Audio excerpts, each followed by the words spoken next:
कहानी का मौजू है अलमारी का भूत। आज फिर मेरी अलमारी को किसी ने उल्ट पुल्ट करके रख दिया है।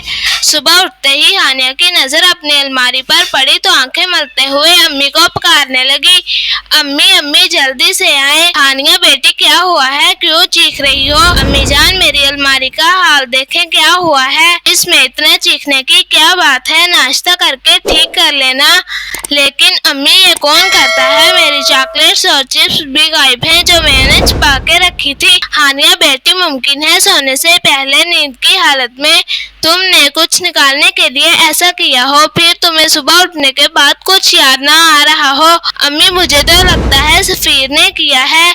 हानिया सफीर तुम्हारा छोटा भाई है, इसके पास इन फजूल शरारतों के लिए वक्त ही कहाँ है। स्कूल मदरसा ट्यूशन और क्रिकेट एकेडमी रात के 10 बजे तो घर पहुँचता है, तो फिर जरूर तुम्हारे कमरे में कोई भूत आ गया है। हानिया की बातों पर अम्मी मुस्कुराकर बुआची खाने में चली गई। नाश्ते के बाद हानिया ने अलमारी की तमाम चीजें सलीके से रखी। इसके बाद तो अक्सर हानिया की अलमारी का यही हाल होने लगा।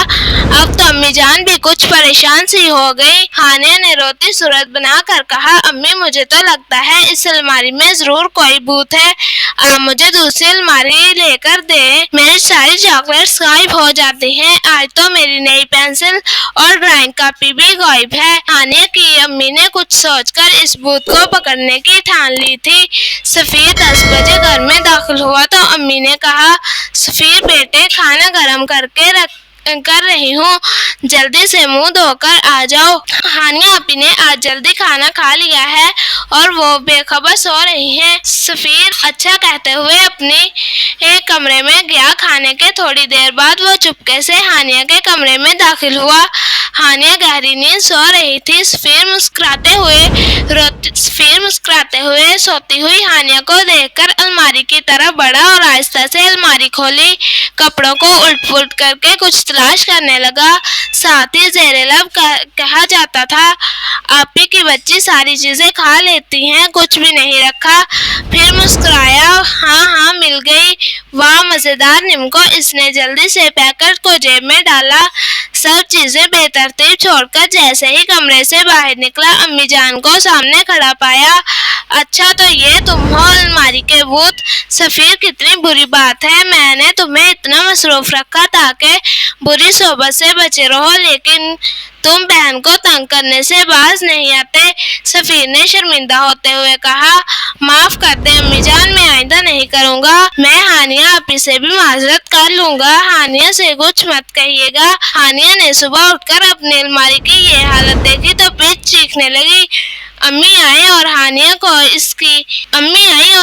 को इस हाल में देखकर मुस्कुराई। हानिया बेटी आज के बाद ऐसा कभी नहीं होगा।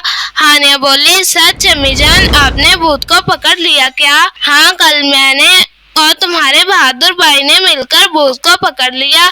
भूत बड़ा शर्मिंदा था और इसने कहा कि आइंदा हानिया की अलमारी की तरफ नजर उठाकर नहीं देखूंगा, और दोनों कान पकड़कर तौबा भी कर ली। हानिया ने सफीर को घूरा तो अम्मी ने सफीर से कहा, सफीर रात को भूत ने क्या कहा? सफीर ने अपने दोनों कानों को पकड़ते हुए कहा, भूत ने कहा था कि आइंदा कभी हानिया आपी को तंग नहीं करूंगा, और हाँ, भूत ने ये भी वापस कर दिया। ये कहते हुए इसने जेब से निम्को का पैकेट निकालकर हानिया की तरफ बढ़ा दिया। प्यारे बच्चों, अगर आप इस तरह की कहानियाँ सुनना चाहते हैं तो हमारे चैनल को सब्सक्राइब करें और साथ में दिए गए बेल को प्रेस करें ताकि हमारी नई आने वाली वीडियो आप तक पहुँच सके।